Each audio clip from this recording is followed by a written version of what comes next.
Welcome to the Real Estate Explainer podcast, where we talk about anything and everything real estate. I'm your host, Brian Kixula. Today I've got Luminita Ispas talking about real estate investing and her role as a real estate coach. Let's jump right into the episode. I just wanted to say thank you for jumping on the podcast today. As a real estate investor and coach, what type of properties are you looking to buy? Great question. Over the last 24 years, I've invested in different properties. And I noticed that the easiest to manage for me, it's a property that I will buy as value add, if possible 3 to 4 units. Actually, I love 4 units a lot. And the reason is, number one, 3 to 4 units buildings, they can get residential financing, 30-year fixed mortgage. So there are no points, lower financing costs, fixed interest rate. I can still refinance anytime I want. I can sell with no prepayment penalties.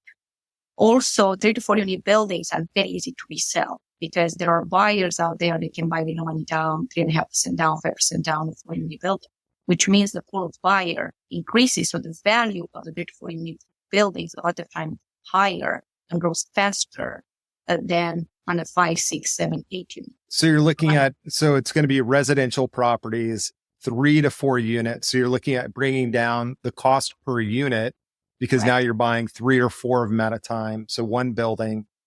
You're also looking at the financing piece. So financing is huge just because you're not going to be able to go get a, let's call it an 80 or 90% loan to value on a warehouse.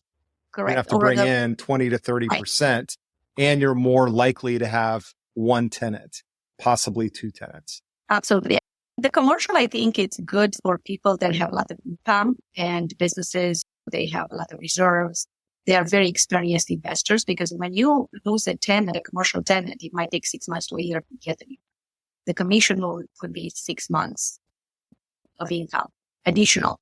And you have to support that property for a long period of time. And that's not for the faint heart, right? The other thing is with the commercial, you need a lot of down payment, a lot of reserves. Commercial to remodel it on a 10,000 square feet warehouse is going to cost $100,000 versus a roof on a 4 unit might cost me $15,000. So a lot more affordable. To resell a warehouse that's $4 million, again, if it's empty, it can be very hard to resell it. It might take a year. If it's rented and the good cap rate will be a lot easier. Again, the commercial, I think, is for the people that are knowledgeable. They have the finances. They know that they can refinance in 5 years or 7 versus with the conventional, you get a loan that is good for the life of the loan. It doesn't matter if you retire, if you lose your job, no matter what happens, your financing is there and your interest rate doesn't change. You're saying because you're getting a fixed loan instead of a strictly adjustable that you might get with a commercial property? With the commercial, it's not just that it's adjustable. On the commercial, you get a 5-year loan or a 3-year loan. Over 7 years, you a lot of time you are forced to refinance every 3, 5, 7 years, depending on what you got. And the cost of refinance. Number one, you have to be able to take the loan again. And you don't know where you are 5 years or 7 years. You get sick, you lose your job. Now you cannot refinance a property that you might have 40%, 50% equity. In 2007, 2008, when a lot of people lost properties, number one reason people lost properties were financial. The cash flow didn't work. Either they had ARM loans, so the interest rate, changed and the monthly payment went up, and now they couldn't cover the expense. I've seen commercial owners with 18 units, 24 units, losing them to foreclosure because even though they were able to make the existing payments, even though the interest rate went up, they had to refinance and the banks wouldn't give them. Because by the guidelines, they wouldn't qualify any. Because looking at the different financing options that are out there, not just thinking about today I'm getting into the property, but long term, how is this rate going to impact me in 3 years and 5 years and what position I'm going to be in? The other thing that you had mentioned when I asked what type of properties that you're looking for, value add was the first thing that you said. When you're looking at value add, are you looking at adding additional units? Are you looking at doing surface remodeling, meaning flooring, kitchen cabinets? Are you looking at going in and blowing out the units and completely rebuilding them? What type of value add are you doing to these properties? So it depends. It can be all of the above. It can be one of it. So again, I've learned that I've seen people losing properties because of that. I've had properties that I bought that seemed to be in great condition. I remember this whole flat I bought in 2013, great condition. And then I started sinking money every year because the prices were, then the boiler was dying. And then we've had other plumbing problems. And what I've done, I said, from now on, I'm going to pay at least the appropriate price on a property that's not remodeled. I'm going to put everything new. So I'd rather have new electric, plumbing, HVAC, windows, roof, modern kitchen, bathroom, add bathrooms, add washer and dryer, add central air, if I can add a unit in an attic in the basement, if I can do something extra, add it. And I will have very little maintenance. Because what are you going to do when you have brand new everything?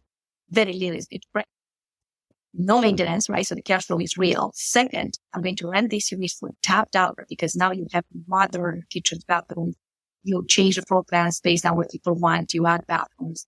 And a lot of the higher income tenants, which was the ideal tenant that you want to have, are expecting washer dryer unit, are expecting central, are expecting an island, are expecting stainless steel appliances, quartz, or some kind of really nice finishes. So when you do that now, a lot of times I rent the unit actually above most of the market. So I have buildings where I establish new rental prices in the neighborhood because when I brought to the table, it had, even though the square footage was the same, or my square foot unit was smaller than the neighbor, but it had the same number of bedroom and bathroom because I had central air, I had washer dryer in the unit. I added, like I said, a gorgeous kitchen with an island, open up some walls, added another bathroom. Out of a sudden, I rented for $600, $700, $800 to the neighbors. So the value adds are real. You're not going in and looking for a property that's been flipped and someone's come in and done the brand new kitchen. You're looking at doing it after you acquire it. And I think what you said is key too, because you may go into a recently remodeled property and you're buying it because everything looks great. It's got that fresh coat of paint. It's got the new kitchen cabinets. It's got new appliances. But what you don't know is it's got 30-year-old pipes and you're going to have some serious plumbing issues where you've got to cut out the flooring and re-floor the property. So I think value add in the way that you're mentioning it's broader than what most people think. You're going in and you're looking at the shell of the building, putting a new roof covering on it, upgrading the HVAC system, really getting the bones or the structure of the property brought to like new conditions. That's definitely an interesting way because you're not planning on flipping these properties. You're holding them, you're bringing in tenants, and you're building wealth for the long term. Right. And we make money two ways. You make money by increasing your income and increasing your expense. When you separate utilities, you just increase your expenses. Let's say an okay unit is rented under the market at $1,200. You come in, you just do TLC like what you were mentioning before. Let me just change the kitchen and the bathroom, right, and bed, and all of a sudden I can rent it for $1,600. It looks like I'm making money. However, if you do what I do, where I go in and I have washer dryer, I change the HVAC. I take it from the boiler, add HVAC. And I go with the finishes a little bit higher than changing the cabinets and door there or changing just the counters and the appliances. I actually open up a wall. I open up the kitchen to the living room. I put more kitchens in a nice island. What happens now, I'm bringing that rent to rent for 21 or 22. So out of a sudden, I'm going from 12 to 2. What happened, I lower my expenses. So if my expenses on this building before I pay the heat, and it was $6,000 a year, now that $6,000 disappears. So $500 a month disappears.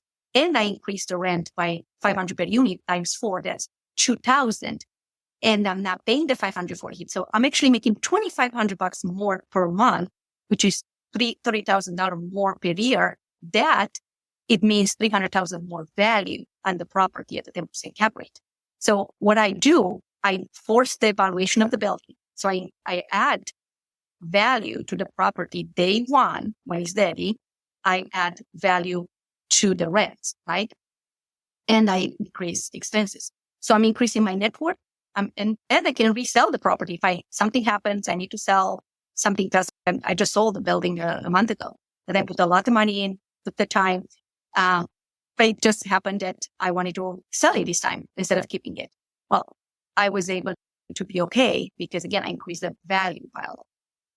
How do you make sure that you're not over improving a property? Because that's another issue that I've seen as clients will go in and they'll over improve a property.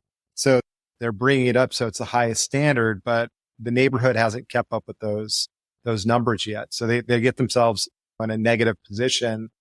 It's an over improved property for the neighborhood. So what's the balance there? How do you handle that? Yeah, very good question, actually. That's a very good point. People do that when they do it for themselves. So if they move in and they think, well, I'm building it for myself, it doesn't matter. I'm going to live here forever. When people over improve, which historically people used to move every 5 years, now it's about 7 to 8 years. So everybody that thinks they're going to live there forever, maybe 2%, 3% of them will do that. So that's number one. Number two is when they do that, they think, oh, I'm going to keep the floor plan. So I've seen mistakes made by flippers or made by investors where they did cut the building, but they kept the same floor plan. The units were 2-bedroom, 1 bath. So they got it. They went down, they changed the electric, they changed the plumbing. They changed, and all they had to do was add another bathroom, add washer, dryer. They didn't add that, which is unbelievable to me because you want to change the makeup of the unit. This is how you make sure you get the value. Number one. Number two, I've seen people changing a porch because, it looks old. Well, a porch is $20,000. Why would I change a $20,000 porch? I can just paint. I can just power wash it and put some stain, and it'll cost me $1,500 instead of $20,000. So you want to look at what are you doing to the property. You're looking at value adds. That's as clear as it gets. If you could take a 2-bedroom, 1 bath or a 3-bedroom, 1 bath and add that additional bathroom, then all of a sudden it makes sense for, let's say, a couple to live there or a small family to live there. But that 1 bathroom that's going to be functional obsolescence. It's a problem. Yes. Or no washer dryer. This is one of my PV. Hundreds of thousands of buildings, and they do not add washer dryer per unit. A lot of the high-income tenants, they come in from colleges. They're used to living condos, high-end condos, downtown condos. They have everything they need. And now you expect them to do the laundry in the basement with the other tenant, or why would you? And they might not have pets. The neighbors have pets. They're not going to want to do laundry with anybody. Plus, they are working. We don't know their schedule. Laundry hours are certain hours. So people, when you remodel for the future. So you don't remodel. And the finishes, the type of finishes, that's another piece they have. I've seen builders, and I'm talking about builders, not even doctor rehabs, people that build buildings with finishes that were installed 20 years ago. Who's going to rent even though it's a brand new kitchen, but the kitchen cabinets, instead of quartz, you have the old style granny, black appliances. Why would you do something like that? Because now that's over improvement if it makes sense in the sense of you spend that money, but you didn't really raise the value of the property and you didn't raise the value of the rent. Because again, what type of a tenant are you getting? So you always have to think ahead. What are people want? What people want? They don't need a formal dining room. They want an island. They want more cabinet space. They want all the appliances there, right? They want a dishwasher. They want microwave instead of having just a fridge and a stove and 10 cabinets. They rather want design. And design doesn't mean you have to do all Italian cabinet because that's an over improvement. No, you can do the Chinese shaker white cabinets, and you do purposefully, tastefully the colors that you put in, and you make them look beautiful on the budget. So you can do a lot of design. So I use a lot of design. I actually have an interior designer that helps me a lot. And I've learned a lot over the years from her. Plus, I've seen over 100,000 properties. Believe me, you get to the point where you can see the mistakes. Like when I get in a property, what they did wrong, what they didn't. But you want to work on a budget and you work on backwards. So you say, okay, I have a building with 1,000 square feet unit, 2-bedroom, 1 bath. They need everything. On a 1,000 square feet, I can actually I can make it a 2-bedroom, 2 bath. I can even make it a 3-bedroom if I really want to. If I'm next to a college or next to a hospital where I know the teaching hospital where I know I'm going to have a lot of students, I would rather make it a 3-bedroom because that's important in that particular market. Depending on the location, you also know what you need. And yes, the students are not going to care about the dining. So that's why I can have a 3-bedroom. I'll have a bigger kitchen with an island because the students are going to share eat at the counter or eat in the bedrooms.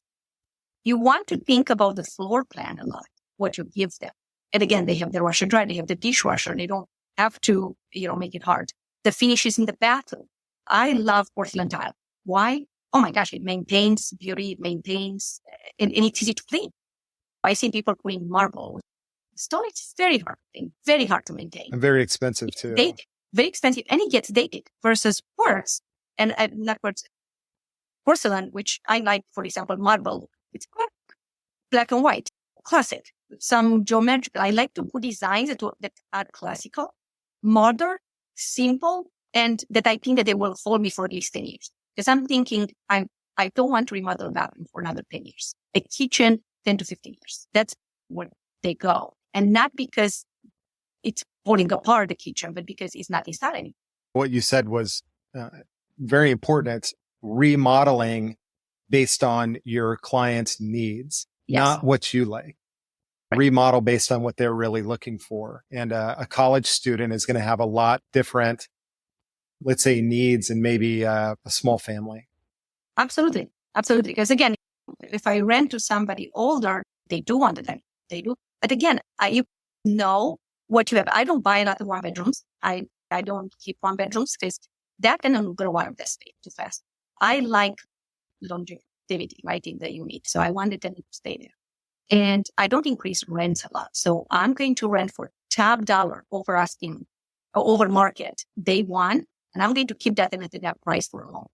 That's it. That tenant doesn't leave. So I have no turnover, no commission, no stress, no showings. So again, for me, my tenants stay with me long term because why not? They love it. And a lot of time they bring me a tenant because they say, hey, my friend wants something. Do you have anything else? They love you as a landlord. They make me welcome. I'm treating them like gold. Everybody has to text me or email me with whenever they need something. If they have pictures, if they have an issue, hey, send me pictures because I'm going to send the person that I'm sending there prepared. They're coming in with what they need. They don't need to come 2-3 times back. And I know who to send if you tell me exactly what the issue is, right? Sometimes we troubleshoot things like thermostat. Sometimes we just troubleshoot it right there. How do you find the properties that you're looking to purchase for yourself? Are you looking on the MLS? You're a realtor, so you certainly can see all the new listings coming in. Or are you looking for off-market deals where you're sending, whether it's mailers or you're texting or calling, or you've got a website? How do you find the properties that you're looking to purchase? So it's a combination. Because right now, for example, I'm not full-time realtors anymore. My team is sales. I teach, I coach, I'm a national speaker. So I love making the difference that way. And for me, over the years, of course, I'm known in the industry and I'm known to work with investors. So some deals come to me. People reach out to me. Hey, I have this that is going to foreclosure in 2 weeks. Do you have anybody that's cash that can close in 2 weeks? Short sales. I will see, because of my experience, I was named top 1% of realtors in the city in 2011, right at the bottom of the market. I've seen a lot of properties. I've sold almost 2,000 properties. I wrote over 10,000 offers. I've seen over 100,000 properties. So I can see the diamonds in the rough that other realtors cannot guess because I know the floor plans. I know when mistakes are made in the MLS. When, for example, foreclosure is listed wrong. Short sale is mislisted or they don't have pictures. I know where to look to see the square footage. I know what is there. A lot of times I find properties that are not represented well in the MLS, let's say. I also buy from Action. So we just bought property from Action a month ago. Spectacular deal. And it looked like it had mold. And it was actually, the property was closed for 5 years. Nobody lived there for 5 years. So it was just humidity. It was not real more from outside. So it was just dry oil, spray, whatever we need to do. And that was it. But all the buyers were afraid. So the price kept coming down because everybody was like, oh my God, there's mold in the property. Who's going to buy with mold? This was a 2,500 square feet duplex, just property. The kitchen, it was done 15 years ago, but it was done so well with metal cabinets. We were able to keep the kitchen. We just changed appliances. We had a lot of other work to do, but not messy. Because again, and this was one of those diamonds where even though it used to be on the MLS and then it went to Action because it couldn't sell from MLS, I knew the neighborhood. I knew it was in a student area and next to teaching hospitals here in Chicago. And I knew what would be there from exterior, because again, being a foreclosure, the advertising was a little bit spotty. And that's how I found out. So how are other properties? Just like I said, action.com, short sales, and MLS in the winter. So I live in Midwest. You have to keep in mind, the real estate market has seasons. And when I'm saying that, I'm not talking about the 4 seasons. I'm talking about when people in the Midwest, we are even more pressured by the winter. Most of the country is the same, with the exception of the South. What happens is most of people move between April and August. That's it. Because all the kids start school in August, September. All the colleges start in August. Then you have a lot of jobs, new jobs starting in the summer. And when is the nicest one, people have vacation in the summer. So what happens between April and June, that's going to be the biggest bulk of the sales, multiple offers, craziness, because everybody has to be in the house. Then usually, at least in Midwest, in Chicago, we have 60-day notice as landlords to the tenant. So the tenant will sign up a new lease. If they don't find something, let's say, for August 1st, and their lease is expiring by August 1st, they need to sign the lease by June 1st. So now all of a sudden, starting July, prices are starting coming down. In the winter, starting November, it's cold, the day is short. Everybody's starting going in holidays, traveling, right? It's Christmas. And in January, people don't have money because they're waiting for the tax refunds. And they're tired and it's cold, right? And the day short. So what happens, I'm not kidding, 80% or 90% probably of my properties have been bought between November and June. So you're waiting until everybody else is out of the market and then you're stepping into the market. You're also probably finding properties that they're getting stale. They've been on the MLS or they've been listed for months and months. The sellers are ready to sell or ready to move on. You're able to pick up properties at some type of discount.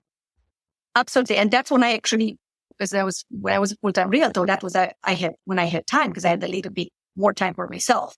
So I always set a goal by January, I would buy a property a year at least, and then I would buy it by January 1st. So I'm sorry, January 31st. That was the goal. And if I didn't buy anything in the year and I'm coming in and it's like October, now I'm like, I need to have something under contract. I need to have it soon. And now I'm starting watching the market. I'm starting, I know what I'm looking for. And like I said, I'm looking for the property that are the diamond in the rough. They're not represented. I'm looking, like you said, the properties that the sellers, the agents, that they get desperate because they see no action. So they keep dropping prices.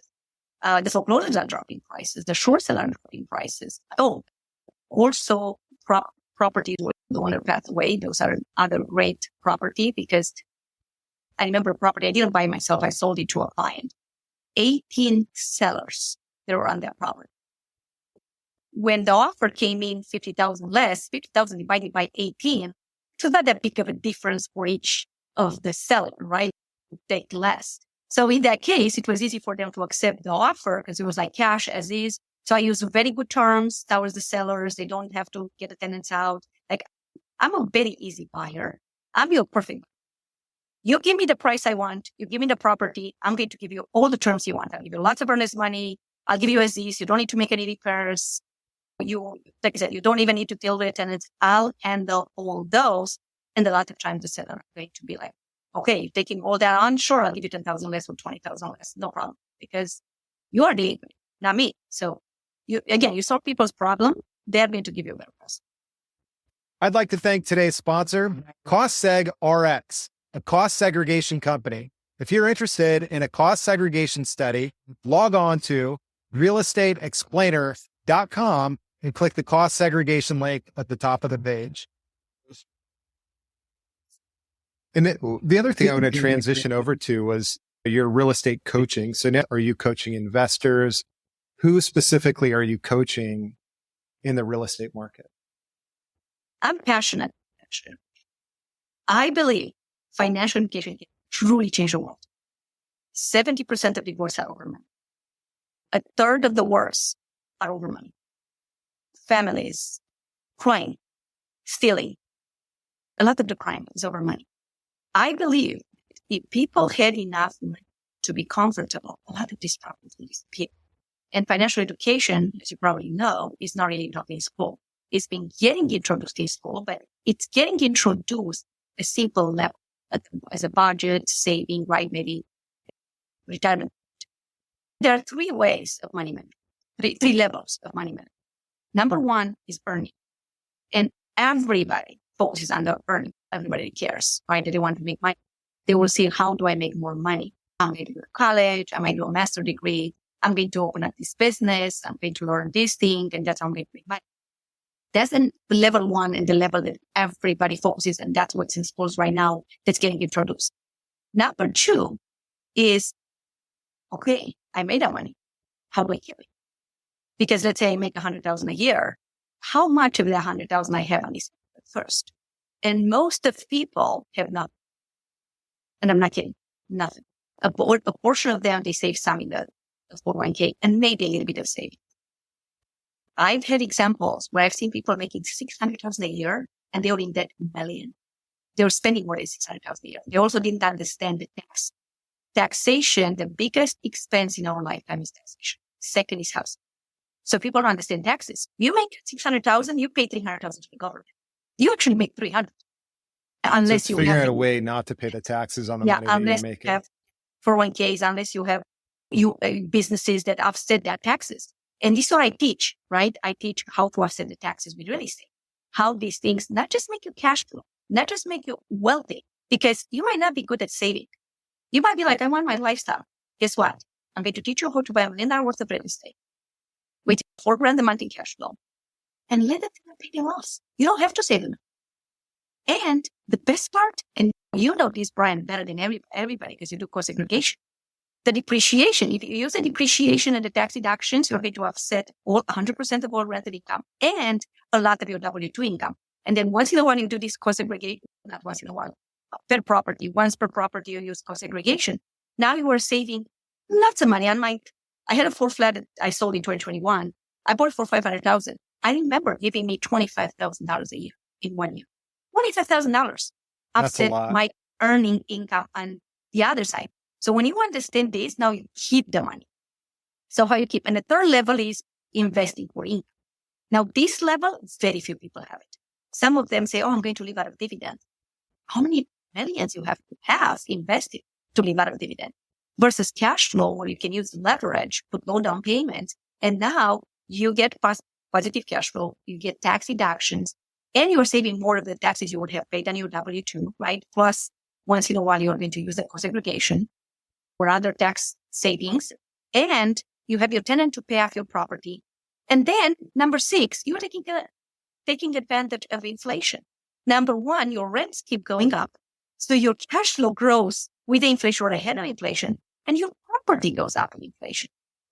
By the time that you bought this $1 million and 30 years later it's paid off, this $1 million property is worth at least $2 million because historically property doubles in value every 10 years. Let's say in your lifetime it doesn't double. It doubles in 30. You got $1 million worth of real estate with $4,000 a month in cash flow. 30 years from now, you got 10 months of rent in cash flow and you have that payoff and it's worth $2 million. Now you live for free in a unit or you live wherever you want. These cash flows set you up and you still get tax deductions even if the property is paid off. Let's say in 30 years, all these properties need gut rehab. Properties are paid off. I just go take a new loan, a renovation loan, right? I completely renovate my properties again. And guess who's paying down again? And guess who's getting all the tax deductions again? Again, yeah. And that's where we see clients step in and we'll do a capital expenditure study down the road because the client will come in, whether it's a residential property or a strip mall that they own, and they'll bring in $1 million in improvements. We'll do a brand new cost segregation. What would you say to when you're coaching real estate investors? One of the things that, frankly, me and I know a lot of investors are worried about is market cycles. Where are we at in the market cycle? And currently, prices in my market seem to be coming down a bit. And I feel like this is probably national. They're starting to stabilize or come down. Interest rates are still relatively high. I think they're going to soften up as we go into next year.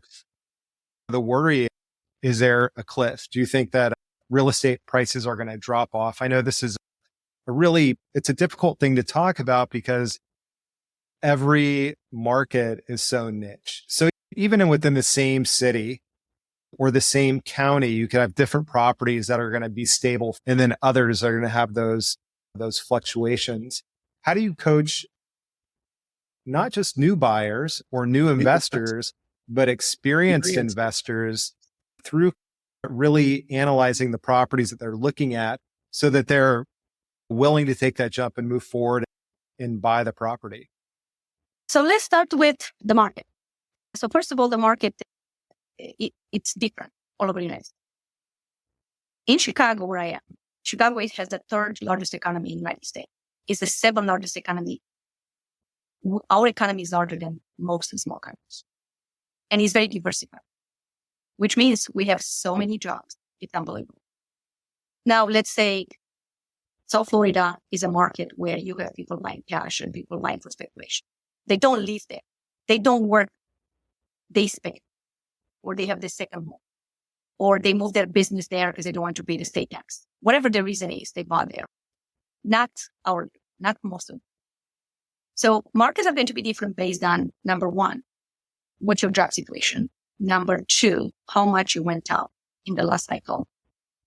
Number three, where you are. Okay, so Florida has been hit by natural disasters. A lot of the Airbnbs have been canceled by the HOAs, right? They're not allowing any more HOAs. So now you have a problem. All the buyers that bought them thinking that they're going to do Airbnb, but they can't. And if they are going to rent them to market tenants, they're going to be upside down. And some of the buildings banned rentals altogether, or they put a small percentage, so now they can't rent at all. Now they're forced to sell. Then you have the buyer that bought in Florida because they thought, I'm going to spend all winters there. And then it was get back to the oft, right? Movement. They came back and now they can do that. Or when they bought those property, and I know those buyers from Chicago, right? That they had the little kids and they're like, the kids are going to spend all day with my wife. No, the kids are nice. You can't take them in the winter to say, we're moving to Florida and I'm going to do the school. You can't do that. Number four, Florida didn't have the infrastructure for schools, kids, doctors, everybody that came in. They didn't have the infrastructure for the stores. So again, to support that type of a thing. And and it's interesting because I call this in 2020, 2021, my clients say, I'm buying in Florida. I'm like, what are you buying? Are you buying you're buying the same area where everybody else is buying? You do understand that speculation. You do understand Airbnb is no guarantee. You do understand. They're like, and it's Florida. It's always going up. Guess what? I have in Chicago on the lake, a lot of people that buy that they come here in the summer, right? Because Florida is too hot. Or Arizona is too hot, right? So they come usually Arizona, Texas, Florida. They come here. And I've seen them because I've been in business for 22 years and selling, 25 in investing. What's been happening, I've seen those people. They came in for a number of years and then they got grandkids in the area where they are. And now they have to sell because they are maintaining the property. They are not. Then you have the Airbnb ones that they cannot do it. Then it's the health insurance, property insurance that exploded in Florida, right? And the restrictions on association. There are too many things that just don't work. That's not most of the country. Plus, we didn't double or triple in value in Illinois. We went 10, 15% a year. So we just kept up with inflation. The last year, we actually have an increase in price. I was looking at statistics on every first time looking at statistics. Every week I'm looking at MLS statistics. And we are still 6% year over year in price increase. Even though the number of sales has dropped, the prices are keeping going up because labor has gone up. Labor is almost double. Some of the labor had come down a little bit, but a lot of people got out of the business. So now you cannot bill what exists for the price that exists. So prices actually were, personally believe that they'd be going up in the Midwest, in most of the country. As they continue to build new properties, it's going to drive prices up because material costs are so expensive. Absolutely. But the existing home stock is affordable because you could not rebuild it today for what it's selling for. Exactly. I see that in multiple markets. So again, I built a building in 2020 and it took me until 2022 to finish it. And I counted the highest of everything. And it was unbelievable versus getting a building where at least I didn't have to put a structure up. I didn't have to do the underground pumping, right? I didn't have to do the fence that was there without buyer thinking about how the market is doing. Let's just say another COVID is coming in 2 years from now. And the prices dropped 50%. My buyers buy. We buy for cash. My interest rate doesn't change because I got 30-year fixed interest. Do you know what happens to the rents when the market is bad, when the real estate goes down? What happens to the rent? We make more money. Landlords actually make more money in a bad market. I buy them long term. I have the cash flow. And remember, because I got them, I already forced to increase the value of the property. So they say I bought it for 5, I put 3 in, I'm at 8 in. My value probably is $1.1 million because of my rent. So even if the property goes down to 8, okay, fine. I'm where I was, but it doesn't matter because I'm not selling. My property has no maintenance, almost zero maintenance. I don't need property management because why am I using them? The rents come in automatic, right? They are sold in or Venmo or whatever they do get a deposit. They pay their own expenses. I pay only water and insurance tax and maintenance, which a lot of my properties, again, are very easy to maintain because I set them up. I think what you said, backing up to my question regarding how do you really coach someone through this, you laid it out. You're looking for not necessarily the market that you live in. What you're looking for is a stable market that's got the fundamentals. It's got the jobs. It's got the population base. They're not primarily vacation rentals or second homes.